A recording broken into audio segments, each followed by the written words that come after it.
Hello and welcome to day 10 of the Asian American International Film Festival 43rd edition. My name is Winton. I run programming here at AIF and at ACV. I am thrilled today to have director Ramona Diaz here.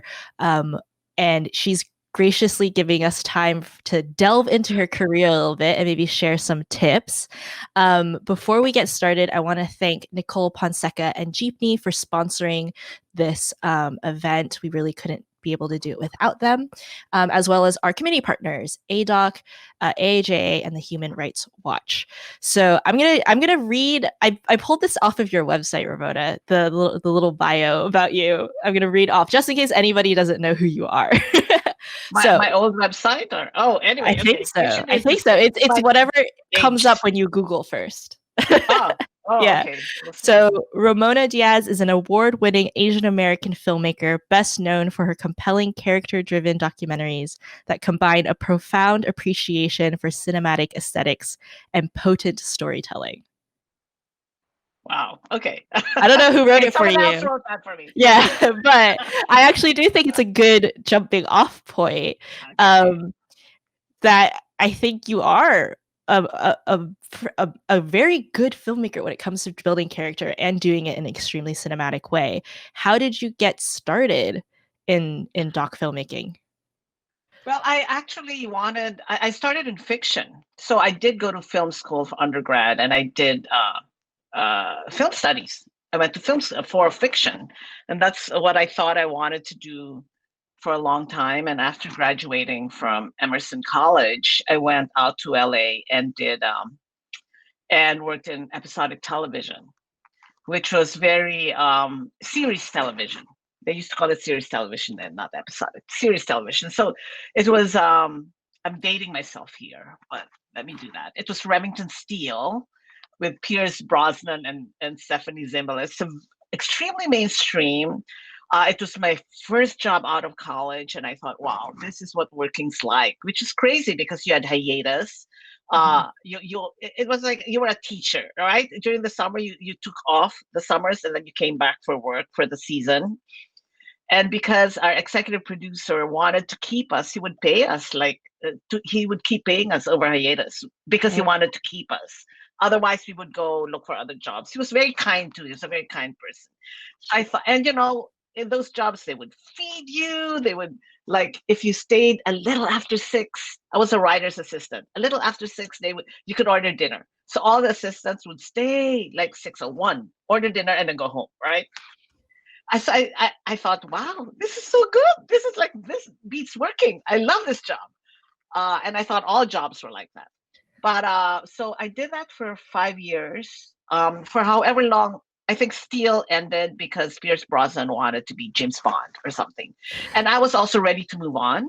And I knew then that I couldn't get anywhere in that kind of position. I think I'd reached my limit and I was just tired too. It was very rote. And then the revolution in the Philippines happened, people power in 1986. I decided to go home. I decided to see what was there because I heard that there was, after 30 years, there was so much freedom and expression. Everything was exploding. Everything was being rebuilt and reimagined. And I thought, wow, that's really cool. I want to see what that's like.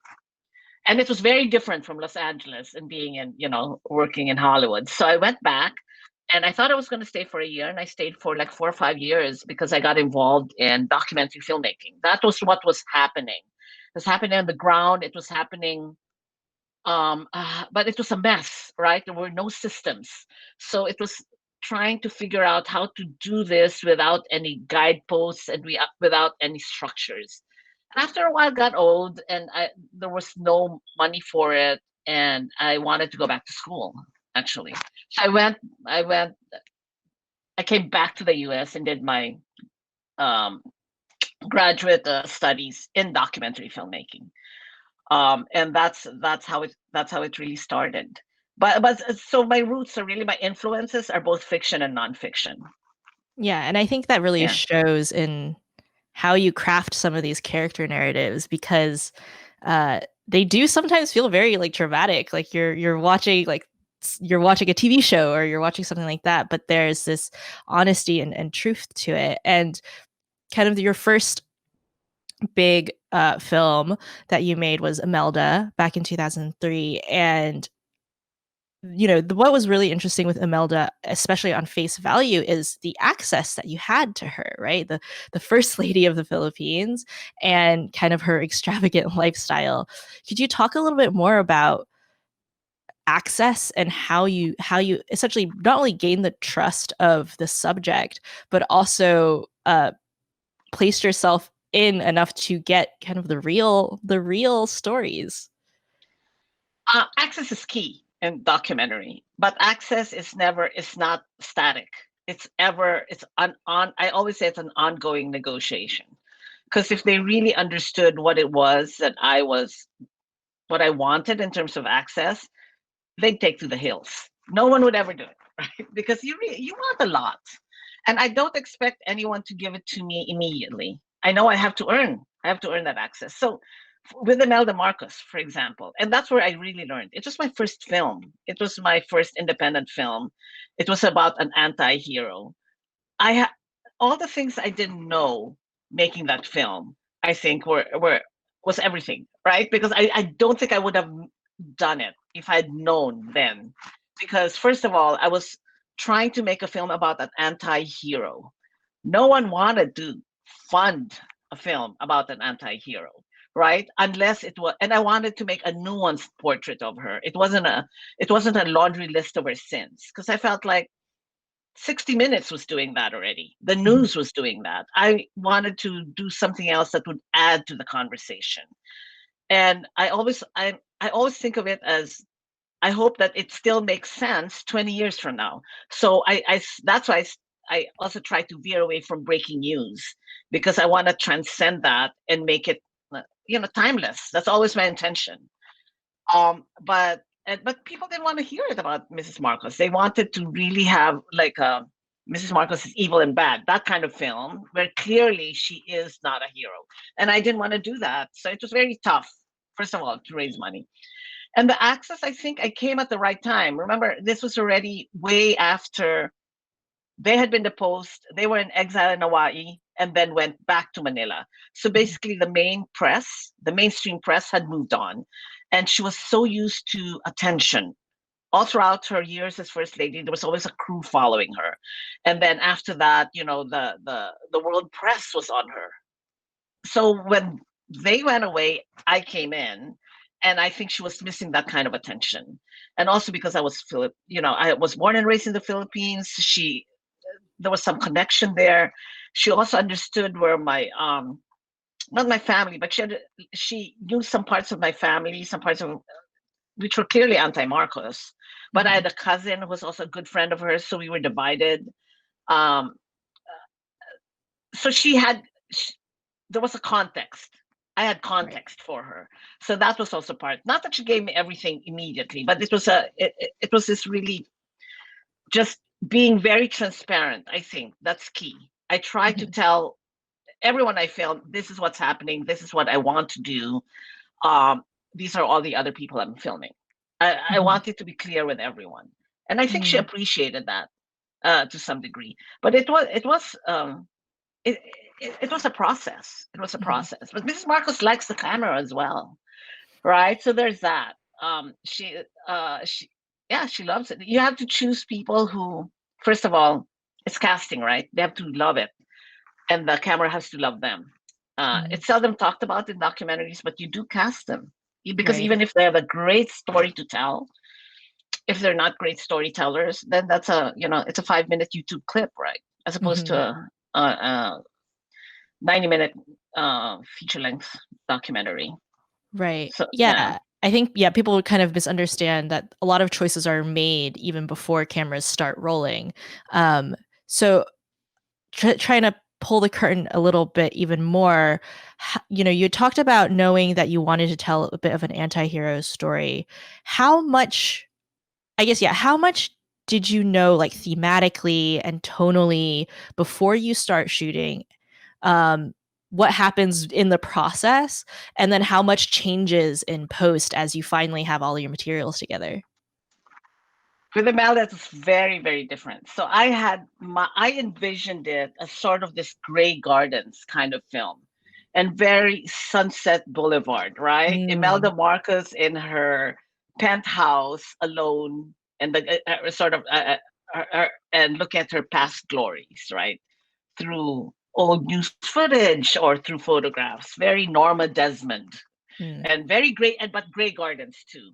So that was what I had envisioned. That's what I had talked to Fern Pearlstein. We had long conversations. Fern Pearlstein was the woman who shot it for me, my cinematographer. So that was the basis of the film. That's what I thought I was gonna get. We get there, day two.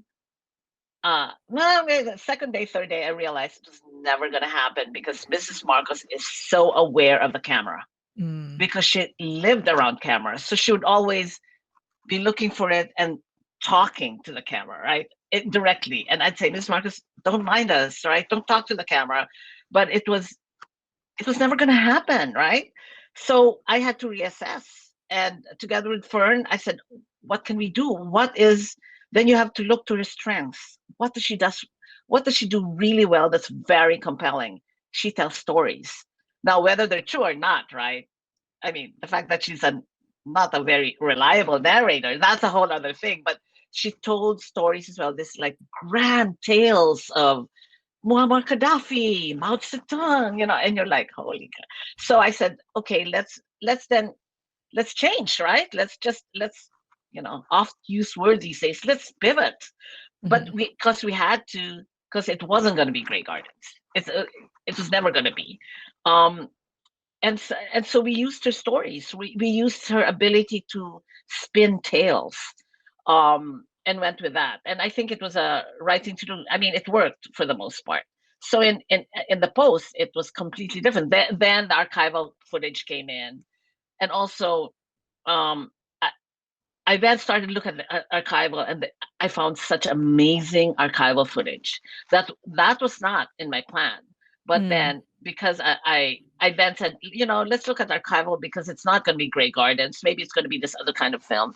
Hired an archivist, and oh my God, she just came up with so many amazing, gorgeous black and white stuff that I said, okay, we really have to use this. So that's how that's how it happened, really, during the shooting, and especially during the edit, during post. We found the form. Yeah. It's not always like that. Sometimes what you envision really comes true, but not with Imelda. It was very different Yeah. from what I had envisioned. What is an example of one of your films where, yeah, exactly what you envisioned kind of fell into place? Motherland. Motherland? Motherland. I knew immediately, and Motherland also started as, I wanted to make a film about the reproductive health bill, right? Which was this the legislature that was coming down Congress, but it was so opaque. When I finally got there, I couldn't make sense of it. I said, if I can't make sense of it, the audience will be able to make sense of it. So I had to find a play. I had to find something that would still address the themes of reproductive health, reproductive justice, women's rights. And someone said you should really go to Fabelia, Mhm. because it was like the baby factory, what they call the baby factory. I went to Fabelia, went to Ward 4, stepped into Ward 4, walked around, sat on beds, and no one minded me. Like the conversations would go on, like I was a ghost, right? I said, this is my film, and it's going to happen right here. We're never going to leave this place. And that's what Motherland is. So it's exactly how I had envisioned it because it worked. I think, also, form should always follow content, right? Mm. You can't force something if it's not gonna happen, if it doesn't work. Right. And Motherland was perfect for that form. Yeah, I mean, I think Motherland definitely feels uh, quite different from some of your other pieces. It definitely has much stronger verite vibes, um, but still keeps a lot of those like cinematic aspects that I think is fundamental to your visual style. Could you talk a little bit more about access? I guess in the hospital, which there are some very intimate conversations about their bodies, the baby's bodies, all these types of things, and then how you navigated a crew in this like crazy busy hospital. This is crazy. So, permission, I got, so there are two kinds of real access, especially in motherland, say, okay? So there was the bureaucratic access. I actually had to go to the Minister of Health to Mm. get access to Fabella Hospital. It's a public hospital. So they gave me access, they signed off, but I knew that I needed the real access happens on the ground. The real access happens when the staff give you real access. I mean, they can just pretend and never help you, but I needed their help to make this film work. I need their help. So before Nadia Hallgren, who was my DP for the film, came into town, I for a whole month I went to Fabella like I had a job. Like I would just show up Mm. and hang out. And so much so that the staff was like, "Do you have a job here? What are you doing here every day?" They couldn't understand. But I said, "No, no, I just want to hang out. I want to explain to you what the film is." And they're like, "Yeah, you explained it already to us. We know what it is." But I needed to get them to be on my side because when you tell people you're making this film, their first reaction is, "Why me? Why?" Especially Mm. if it's quote unquote regular people. Imelda Marcos, that's a different, she knows, that Right. she's first lady of the Philippines. But regular people, it's like, there's always a question, is like, am I worthy of all your Mm. attention, especially of the gaze of the lens, right? The Right. unflinching gaze of the lens. Am I really worthy? Do I have anything to say? And Mm. people don't really believe they are. And so you have to convince them that they are.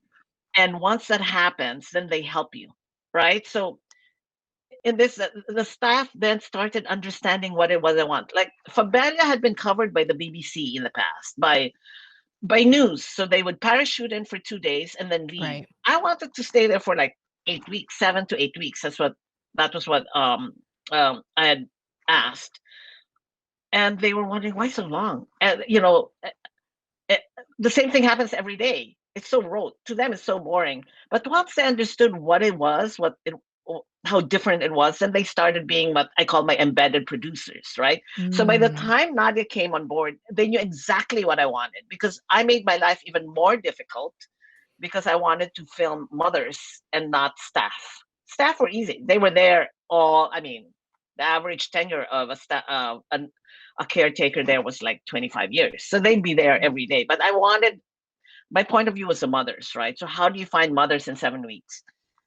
But by the time we started shooting, then the staff really understood and were on my side and understood and would point out to me, it's like, oh, there's a mother here. There's a teenage girl here who just arrived, and her mother always visits her. So they were now my story producers, right? Which is great. They Right. tell me, oh, this woman, and by then I knew how the hospital worked. So when I saw the say the labor nurse carrying a baby, I knew that she was bringing a baby for the very first time to a mother who probably would be seeing her baby for the first time. So I Mhm. knew those things because I had observed. I'd been there for a month. I wouldn't have known that if I was just stepping in. So those were the two kinds of access. And so the condition of access was that it was only me and my cinematographer. So I Oh, actually had to do wow. sound. I hadn't done sound Oh since my gosh. grad school. So it was really like, but you do what you do, you do what you have to do, right? It's like, if that's the condition of access, that's a condition of access. And try doing sound when you couldn't really wire them because it was Right. just like the hospital gown with nothing inside. Where do you pin it? And then they lose it, and it's like, oh my God, you lost the mic. Where is it? So you're looking for mics in the ward. What a mess. So it was booming the entire time. Wow. Yeah, it's like a quick lesson. But Yeah. you do it because you No, have, yeah, I mean, I think watching the film, I assumed you had, like, 2 cameras and, maybe, like, no, 1 audio person and but yeah, if it's just the 2 of you, that's amazing. I think, obviously, there's no lack of coverage, partially because you spent so much time there, but that's amazing to hear, and I think a true testament of how, once you find a story, you're going to get the story however you're gonna get it, even if that yeah, means booming for how many hours a no, day. but also, and then to be fully transparent, I did have a producer who was outside. I mean, Okay. we were shooting on cards, right? So someone had Mhm. to media manage. So my producer, they were outside. They weren't allowed in the ward while we were filming, right? But Mm. they were outside, like to get us, whatever. uh, lunch break and stuff like that. But in Right. the ward shooting, it was just me and Nadia, which Oh my gosh. it was really interesting. But we shot for 7 weeks. It's very Mhm. finite. I like shooting for a finite period of time. So I like having containers in my film, like Okay. a year in the life of a teacher, the first year, Right. 7 weeks of a mother who has given birth to a premature baby. That's why they're all premature babies. So I wanted to follow them over 7 weeks. If they had given birth to a healthy baby, they were in and out in 24 hours. Mhm. Um, 1,000 cuts is elections. I hate the idea of shooting forever. I think Right. that'll drive me crazy. That's why I like what I call them containers, narrative Mhm. containers. I know when I'm going to begin and I'm going to end. Right. I Because mean, I learned that with Imelda, because we were just filming and filming forever until we ran out of money. I said, I'm never going to do this again. I'm going to have a container. yeah, I mean, I think it also provides that perfect constraint to find the narrative that you really want to focus on. Um, I think a lot of documentaries and can wander where I'm like, I'm not really sure what the main focus is, but the way that you format and structure your films, and I think partially due to the fact that you have this container, right, policy internally, there's a focus and there's this drive and there's this consistency, this like coherency is what I've been saying is there coherency to it that really emotionally ties the audience to it because it does feel like sometimes like a clock is ticking, right? And if I'm not paying attention all the way through, like I might miss something or I might, wherever it is. And so I guess I wanted to ask how that maybe container or that thought process applied to something like Don't Stop Believing, which I think also kind of stands out in your kind of oeuvre because it is so yeah, different. It's so It's a lot of specific. dudes. It's a lot of dudes, and it's about music Yeah. um, and yeah, we'll start there, and then I'll have some other questions about Well, it. that's also had a container, when I was actually finishing The Learning, my previous film, when Mhm. my manager, Peter McHugh in Los Angeles, emailed me and said, read the story, because Mhm. they had already found Ernell. I think Okay. he was just about to audition, something very, very early stages of the story. He goes, you should be making a film about that. Mhm. And I said, oh, no, thank you. I don't want to do, rock and roll. I said, no, please. And Mrs. Marcos ended up suing me. Mm. That's a story for later, but she ended up suing me I said, oh my God, I never do want to do famous people again. I just do not because that scarred me. I don't want to do it. And, music rights. Oh my God, how hellish is that? He goes, no, no, no, you should do it. You should do it. And pretty soon he's talking to their manager. The manager's talking to me. And so I'm finding myself pitching this story. Right. And the manager goes to the boys, like he called them, the band, and pitches my pitch. Comes back to me, goes, they don't think you have a story. How about next year? I said, oh, no, no, no, no. Next year you don't have a story because it's not Arnel. So my pitch was Arnel Pineda's first summer with a band, first Mhm. tour, first year. Fish out of water story, right? Right. He gets plucked, this anonymous from anonymity to this like rock and roll stage, right? The biggest stage he's ever seen, biggest crowd, from 200 to 20,000, basically, right? Right. Um, and I said, no, no, no, you have a story, not next year, this year. So now I was even more like, oh, now I have to prove because he said no. So I made a deal with them. I said, give me 3 days with the band. I will prove to you you have a story. Let me Wow. shoot 3 days with them. So they agreed. They were rehearsing in Northern California. I flew there with a small crew. We filmed for 3 days. That also gave me the chance to meet Arnell. Mhm. Right? I had never met Arnell. I wanted to know what he was like, if he would shine on camera, if he was Right. really gonna be. And I also wanted to reassure him that like he could say no. That I Mm. wasn't. And this is the same in my, that it wasn't part of the his deal with the band. That I was independent and separate. And I wanted to make sure that if he said yes, he was doing it out of his own accord and not some kind of being beholden to the band or anything. Mhm.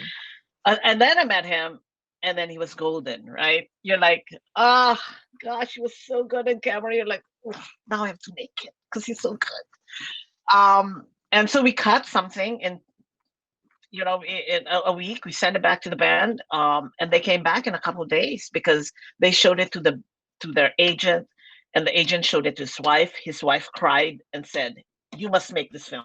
Oh, wow. So that's how it was. So in 2 days, and the producer said, "Let's go." I said, "We don't have money. Let's go anyway because it's here."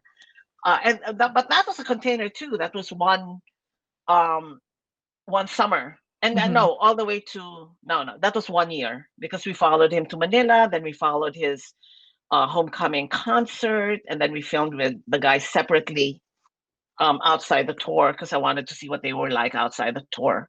Mhm. So that was completely different in terms of also um, it was very duty, right? They were all dudes, and Yeah. here I am, small, female Asian, wanting to make this film, and so it was a lot of negotiation and a lot of back and forth and a lot of um, not understanding what they understood we wanted to do, I think. Mm. And it someone then explained to me already after we had started shooting that Journey came of age after MTV.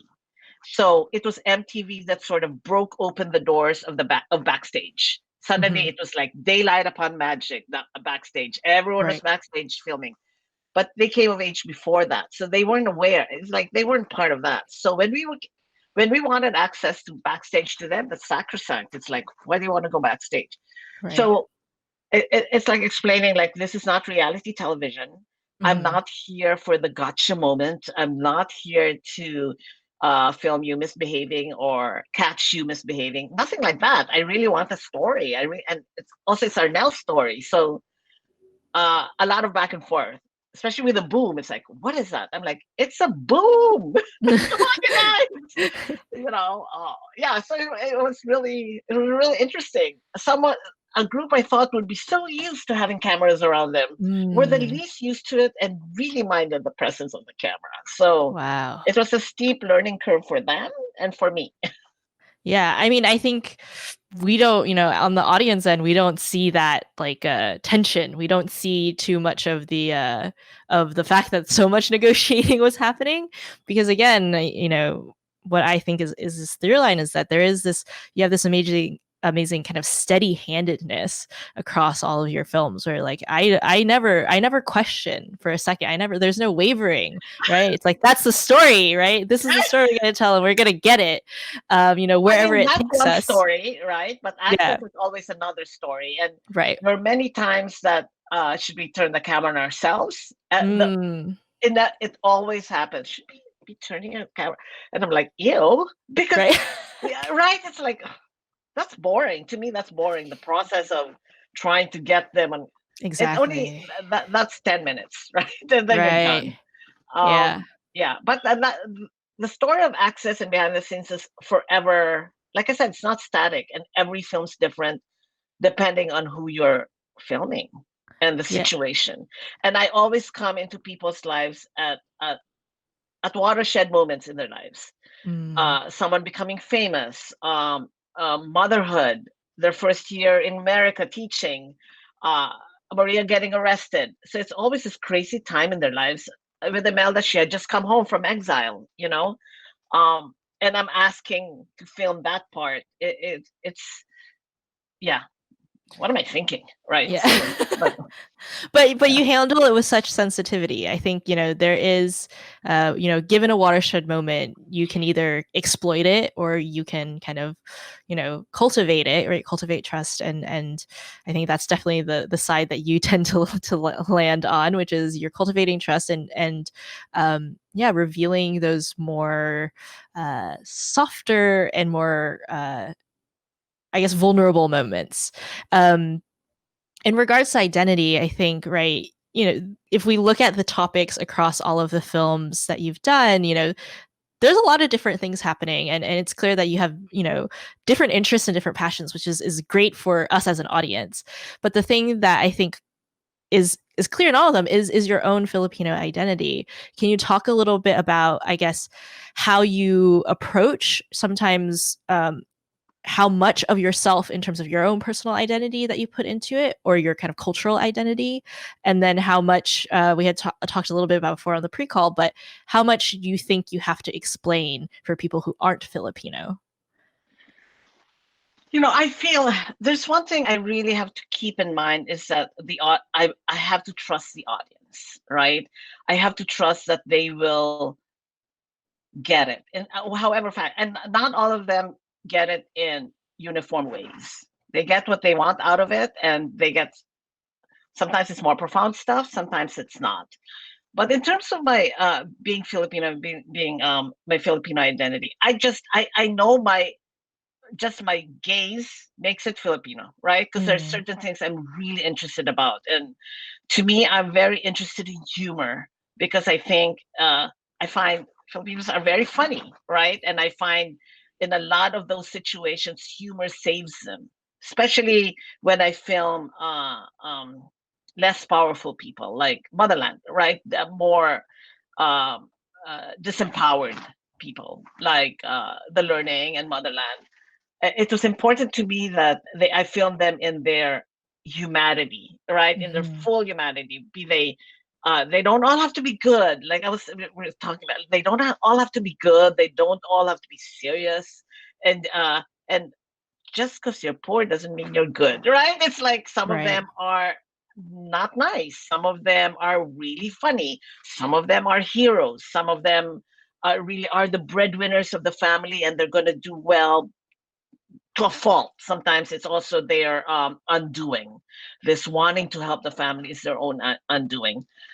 So I think I like taking them in their entirety, and hopefully, um, but I never think of it. Oh, this is Filipino. This is not. It just happens because I'm Filipino. Those are the things I'm Mhm. interested in, and that's a gaze. I also Mhm. like bringing in um, usually I bring in cinematographers from the outside. I don't usually Mm. hire local cinematographers because I like that outside eye. That reminds me, Mm. because they find everything interesting, and I'm like, huh? I grew up. I was born and raised in the Philippines, especially when we're shooting in the Philippines or shooting with Filipino people. I'm like, really, that's interesting. Really, a politician singing? That's interesting. And they're like, yeah, that's what. So they remind me too. It's a reminder of that outside eye. I'm like, oh yeah, yeah, that's interesting. That's why I like bringing in a cinematographer from the outside. Sometimes it's too exoticized, right? I'm like, nah, that's not really a thing. Um, Mhm. and then it's a back and forth. Of course, it is a thing. I go, no, that's just too that's cliche, or but at least there's an ongoing discussion about um, what's interesting, what's not interesting, what things I take for granted. But I also point out certain things, and they're like, "Oh yeah, that never happened. Yeah, let's do that."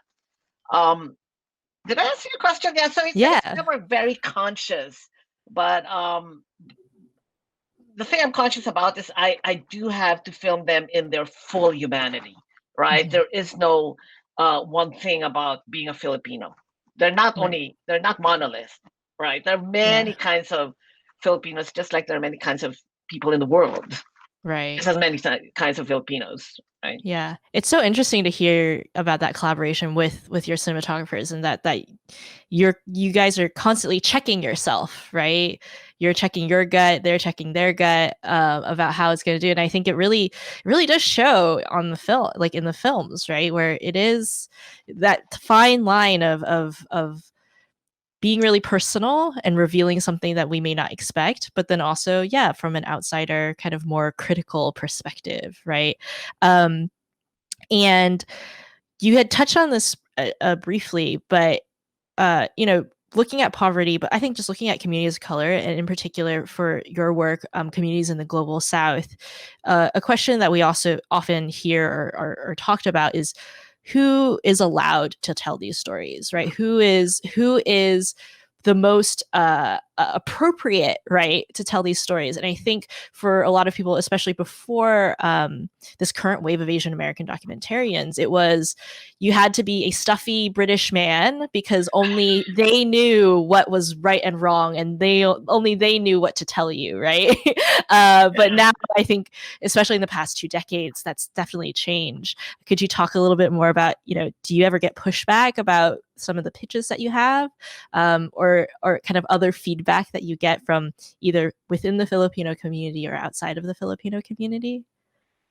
Oh, for sure. First, early in my career, after my second film, someone asked, "Is that all you're going to do? You know, Mm, is that all?" It's like as if it wasn't enough, right? And I used to be very defensive. I'm like, no, no, no, I want to tell other kinds of stories as well. But right. and then after the third film, the fourth film, I'm like, heck no, this is what I want to say. Right? And I'm gonna own it, and this is enough. Why? I'm representing an entire people and an entire country. What have you done? Right? It's Right. like I used to be really defensive. I'm like, nah, not anymore. But that conversation of who gets to tell the story is very complicated. It's Mhm. very nuanced because I think when people let's face it, when white filmmakers hear that, they hear that there are certain things they cannot do, or we're Mm. censoring what they can do, right? We're being prescriptive about what we can do, what they can do. But that's really not what we're saying. I don't think that's what we're saying, right? What we're saying is there are some stories that maybe they shouldn't be doing, right? Maybe Mm. judgment should come in and say, I'm not the best person to tell this story. Maybe I shouldn't be doing it.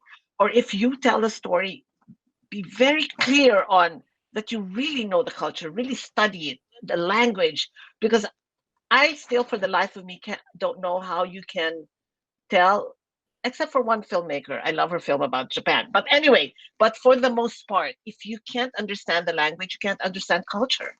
You can't Mm. understand habits and the society. So language gives you an in to the workings of society and culture and how things work. I don't think I'd be able to make a film about uh, a people where not speaking their language. Mhm. At least me, that would be so hard because language is so part of the fabric of the culture. But I think so. That's why I think it's a very complicated and it's a minefield right now because people get very defensive. Uh, but it's great. It's about time that we own the narrative, right? It's about time that we are being we're claiming it, right? We Mhm. found, yeah, before it was like we were waiting. Are we going to be allowed to tell the story? No, now we're claiming it. We're going to make the story and on our Mhm. terms, right? And this is a lens. This is a point of view, Mhm. and they're getting it slowly, slowly. I've still had pushback, of course. Like making the learning, right? The learning was a certain group of about teachers recruited from the Philippines to teach in Baltimore City, right? So about two very marginalized groups coming together, and inner city kids, which were, predominantly African American kids. So two marginalized populations come together in one room and forming community. That was my film, that was what I had envisioned, and that's what happened. But some people could not understand why teachers would leave their families in the Mm. Philippines to look for a better life when they weren't even poor, right? They didn't, Mm. because they didn't look like the poverty they had seen uh, in other places, like the poverty that they're used to, the image of poverty from the global South. But they're teachers. They don't dress in like rags, right? I mean, come on. They're professionals. But who are you to say that they shouldn't aspire to a better life because they're not poor enough, right? So there was a lot of that in the learning, which were Mhm. just interesting conversations. And I'm like, you don't think they're poor enough because you've seen poverty when you Mm. traveled to India? It's like, what? And you're saying this aloud, right? So tell me, I mean, it was so incredible to hear that feedback. Uh, how do Right. you how do you talk then about poverty? And it's very complicated. Mhm. Um, and even an interesting thing about A Thousand Cuts, right? Maria Ressa is an empowered Filipino. She's not poor. She is a CEO of her own company. So she does drive around with a driver and a chauffeur, and she flies first class because she's Ariana Huffington, right? Hmm. So people question that. Why is she, Mm, why is she? I said, because she is a CEO. If yeah. she were Ariana Huffington, would you ever question that? Right? You would not. Right. So why are you questioning Maria flying first class and flying? It's also for her security, right? But Hmm. I shouldn't have to explain that. And I refuse. I refuse to Yeah. explain that in the film because it is what it is. She is a CEO. What do you expect? Right. Yeah. Exactly. And I think a lot of this is, that intersection of class and race and all that type of Yes. stuff. And it's yeah, it's what you said. It's complicated, but at the same time, there are certain things that maybe are clearer to you and I than to some other people. But I uh, think if I don't want to keep making excuses for it in my film, right? I mm, just it is what it is, and at some point it will be accepted as it is, right? right. Like oh my God, like in Motherland, one of the mothers was not very nice, right? And I had notes from certain funders who said, "This woman, she's not very nice. She doesn't represent." Moms. Yeah, and I'm like, there are, not all Filipinos are nice. Not all moms are nice. Right, exactly. Like, not all moms are nice, exactly. Yeah. But yeah, so it is pushing back and saying, no, no, no, no, that's a real representation. That's real. Right. Yeah. I mean, you brought up A Thousand Cuts, and it is your latest film, so we're going to spend a little bit more time on it by itself. It is a hyper relevant story, and you had mentioned that you try not to do breaking news, you try to do timeless, and I do think A Thousand Cuts will be timeless in its container, right? Because so much is happening and so much of it is also being replicated in other places. Can you talk a little bit about, yeah, the initial uh, access, and then what you thought the story was going to be when you first started, and then what we have now, which is a very dramatic piece that yeah, feels extremely urgent. Yeah, yeah, I don't go after breaking news. So I was drawn to go back to the Philippines because um, I started seeing the pictures from the drug war, which Mm, were horrific, and I couldn't sleep at night seeing those pictures. And I was born and raised under martial law, and to see that happening again, and something dark was happening in the Philippines. It's like we were going back instead of mhm, going forward. So I said, "Oh, that's troubling." And then the drug war, right, and the horrific photographs. So I went back to the Philippines to thinking I wanted to make a film about the drug war. Um, when I got on the ground, I realized, it's breaking news. A lot of people wanted to make a film about the drug war, and that had already been there. It was already being made. Two have mhm. already come out since, two or three actually. I said, nah, I don't want to fight people, right? I don't want to fight for access. It's hard enough, and it's harder to do breaking news because I don't know how to navigate breaking news. I don't know. I don't have the wherewithal, right, to fight the newscasters and the journalists, and I don't know how. It's harder to transcend breaking news to make a timeless film. So I started looking around, and there was Maria Ressa, right? Maria Ressa was not only talking about the drug war, she was talking about disinformation. She was questioning the drug war. She was questioning impunity, and she was talking about rising authoritarianism. So it Mhm. was all these forces, and she was talking about it in a way I'd never heard before. I mean, now it's common to talk about algorithms and stuff, but then she was questioning that in 2016, and she was Right. tracking, like, she says it's really not content because that's a whack-a-mole game. You have to see the entire um, network Mhm. in order to understand patterns. So to me, it was just interesting what she's talking about. But then, um, and then I had this idea then, okay, I'm going to shift because midterm elections were coming. And I knew that midterm elections were going to give me a very spectacle and cinematic backdrop, because I know what the elections are in the Philippines. They're always very, um, they're bigger than life, and they're kinetic and they're cinematic. I thought, I still want to make a film. So very Robert Altman-esque, very, Right. very ensemble. That's why Mocha Uson is still there. General Bato is still there. I Mhm. wanted to make all of them were equal when I started filming, because I wanted Mocha, but I wanted Bato, and I wanted Maria, I wanted Samira. But what happens is, as you start filming, someone becomes the center of gravity. With A Thousand Cuts, Maria started becoming the center of gravity simply because her narrative was overlaying the midterm elections, because she kept getting arrested, right? So the first day of our shooting, she got arrested. That was a few days after campaign started, Mm. right? So there was elections, and then her own story over that. You cannot make that up. It's like catching lightning in a bottle. You can only hope for it, but and then by then she had given us full access. We were in her car while she was getting arrested. I'm like, holy cow. So she becomes this center of gravity then. So I had two units on the ground, and so I decided, one unit is just going to stick to Maria, and then the other unit would be shared. Sometimes I would have three, depending on what Mhm. was happening. So that's how it began, and pretty soon we were very much deeply in Maria's life, because things were happening to her that I knew would pull the narrative, propel it forward. There was a propulsion in what was happening to her, Mhm. that was very organic, and also could also be uh, uh, was also part and parcel of what was happening in the country, right? Elections, because she was also covering elections. Yeah, so sometimes you get lucky.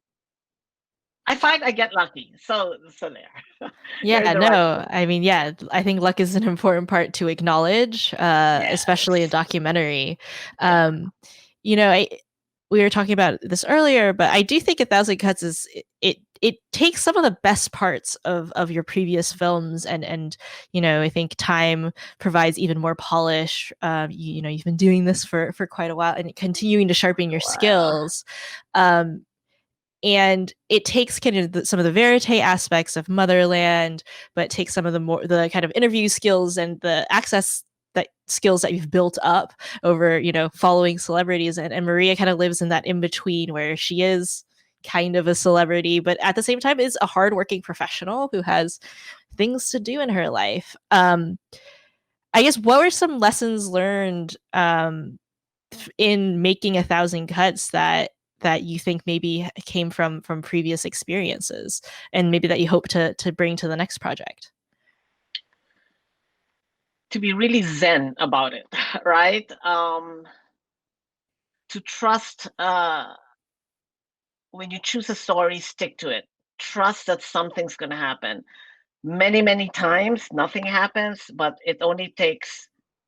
So I always say the time that we spend not filming is as important as the time we spend filming. Mm. So we can have an 8-hour day. Nothing can happen in 6 hours where you're just hanging out and you're getting desperate and you're getting like the clock is ticking and you're paying people. But the last 2 hours, something amazing happens. That's all you need. And to trust that. Because sometimes I still panic. I'm like, oh my God, nothing's happening. But I always remember I gotta trust. I gotta trust the process. You have to trust the process. You've chosen the story, something is gonna happen. But you have to be patient. You have to be there and fully present when it happens. And then there are those things that you do not get that you're like, damn, it's like once in a lifetime I didn't get it because you made the wrong choice, right? You were gonna follow Maria or follow this other person who's going there. We're gonna follow Maria, but nothing happened to Maria then. Something happened here. You have to forget about it. It doesn't exist. It's only in your head. It will never exist. It's past, and you have to move on because those things really can drag you down in the midst of shooting. Because shooting verite and life unfolding takes so much out of you because it Mm. is a constant active observing, active listening at all times to a lot of people, to your crew, to your DP, to the sound person, to the people in your ear, to your main character, and you're managing all that and you're actively listening to everyone around you. It's so tiring.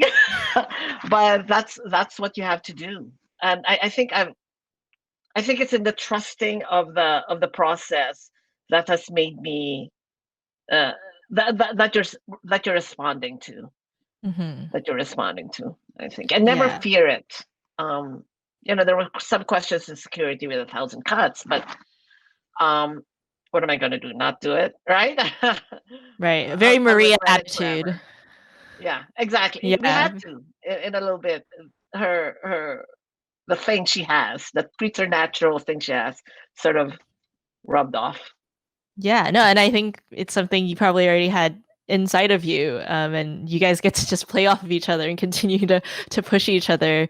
Yeah. Um, 1,000 Cuts is so interesting because it's about disinformation, and I think lately in the documentaries space, we've had a lot of kind of surprising new players, which and part of that is the well, I think it's kind of a new genre of itself, which is this like Netflix documentary, right? Which is something that can be, I don't want to say extremely biased. I think no documentary is completely objective, but there tends No to object. be, Yeah, yeah, it there tends to cannot be a be. lot Yeah. of I don't know how to say this. There's a lot of personality, I guess, to Netflix documentaries. As you were, shooting 1,000 Cuts, and I think more importantly, cutting 1,000 Cuts as this background of right disinformation and fake news is happening. How are you juggling, what you were sharing or showing in the film, in particular, I think with keeping Mocha in, right? Because she is a figurehead, really, and is not afraid to say some crazy things out loud. Yeah, and then contrast her with Maria and what they do at the Rappler, which is, it's still very much hard hitting investigative journalism. Sorry. What was And the the question? question Sorry. is, it's like how did you finish constructing the film in a way that doesn't feel too one sided or works too hard to be both sided, right? Oh, right. Both sidism. Um. Uh. Uh. First of all, I want to go back to the objective part Mhm, because I don't think any film is objective because I think the form itself, film itself, right, as a mhm, form resists objectivity simply right. because as a director, I am directing your gaze to something Mhm, in a certain way and giving you a mediated experience. So it's never that. But in terms of, I think by the time we're cutting, I knew that in terms of the hierarchy of actors, of participants, uh, Maria was like the lead. I knew mhm, that already going in because I thought the thing she had to say was of the moment, and I believed in them. Certainly also because that was the story I wanted to tell because I thought it was a really special story and something um, important to say at this time, whatever time it was. I didn't know when we were going to release it, but at the point when we were filming it and when we were cutting it, it felt like the important story. mhm, However, I also felt like I was very attached to Mocha, and her story. Those were the hardest parts to get rid of because we had amazing scenes of her, but it wasn't part of the film. But they were scenes that would have made her more nuanced. There were scenes that would have given you a better understanding of her character. But it's those scenes that just are stick out like a sore thumb. And it was obviously wherever we put it, it was obvious we were putting it there for nuance, right? It's like because it really stuck out. So it doesn't help the film as a whole. So you have to take it out. And once you start taking out the things that don't serve the the purpose of the bigger film or the bigger themes, then it's even more obvious. It just comes out organically that then Maria is really the major player, and then there are sort of secondary supporting players around her that are of the other side. I never think of like being objective and being balanced and all that. I think I go towards the drama of it too, right? The where the story is taking you and how you structure that drama also will dictate who becomes who was the bigger lead, who was the bigger part in the story. Yeah, I mean, I think I would see a whole documentary on Mocha. I think it's such an interesting character, and like There was one it's scene that was really that we had a hard, and we were talking about it yesterday with my editor at some other talk back. That we were asked, what was that one scene? It was Mhm. me and my editor Leah, because I've collaborated with one. I've only used one editor for all five films. We've collaborated for all five films, and we said the exact same scene at the exact same time, and it is a scene of Mocha. She performs in this. You see it at the end. She performs in this bar, and Mhm. after she performs at the bar, when she was still a Mocha girl before she joined the government, Mhm. as part of the Mocha Girls, she performed at this bar downtown, and after every performance at night, she would go outside and she would talk to the street kids who she Mhm. really knew. So one night we went there with her to watch the Mocha Girls come out, and she was talking to the street kids, and it wasn't pretense because they really knew her, and she knew them by name, and she was advising them on drugs, not to use drugs, um, safe sex, you know. Mhm. Like she goes, God, don't take it in the ass, but if you have to take it in the ass, tell them to use. I mean, so graphic and so real, and they were all young kids, right? But Mhm. street kids, right? And you knew they did some really dark things to survive, and she knew it. So she said, Mhm. I'm going to give you advice. So she was giving them advice. She goes, no, seriously, okay, don't do it. And if you're in trouble, come to me. It was real. I knew it was real because she knew them, they knew her, and we could never find a place for it. It was like one of those heartbreaking scenes because it was so obvious we were going to do it to get, I don't know, to get nuance or sympathy for Mocha. It just didn't work. It was just not part of the film. But anyway, I always like Yeah. telling that story because I love that scene. Yeah, I mean, I wish I could watch it because yeah, again, I think somebody in chat was just saying like I would like to see a whole film on Mocha, and I'm like I would too. I think Yes. the little moments that we get to see, contextualize a lot of things of what's happening in the main story, but is also interesting enough where like I just want that.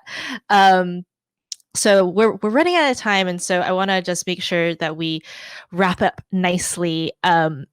We spent a little bit of time on A Thousand Cuts because there's actually going to be a national talkback for the film with you and Maria, October 25th, that we're really lucky to collaborate with some other film festivals with. So if people are interested in getting a proper deep dive of A Thousand Cuts, please do look out for that. There'll be a link in the chat as well to do the pre-order.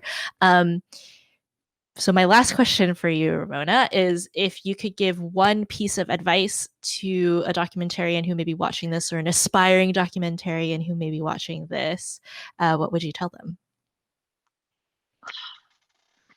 Oh my goodness. Two things. Um, uh, there's no better time to be a filmmaker because of the tools of filmmaking. It's become more accessible. So that's the good part, right? You can pick up a camera and start telling your story. But the second part is you got to know what you're trying to say. What are you saying? And what are you saying that's different? What are you saying that's personal? What is it really? You have to be very clear on what it is you want to say in your piece. So voice is key. And why are you the right person to tell this story? That's it. Those two things. Those good pieces of advice. Thank you so much, Ramona. Thank you for the films that you've made and the films that you will make in the future. If you haven't seen A Thousand Cuts, please do watch it. We'll have it at AIFE for the next 2 days. And then it's also available if you Google it around to watch. And then a lot of Ramona's films are also available to watch online. So, like Motherland is available on Amazon Prime. Don't Stop Believing, Learning, and Imelda are also available on the internet. If you just Google it, just use the internet. And I'm not here to hold your hand on how to use the internet. But thanks, Ramona, so much. Thank you for everybody who's watching. And stay tuned for the rest of the festival lineup today. Thanks. Yeah, thanks for having me. This was fun.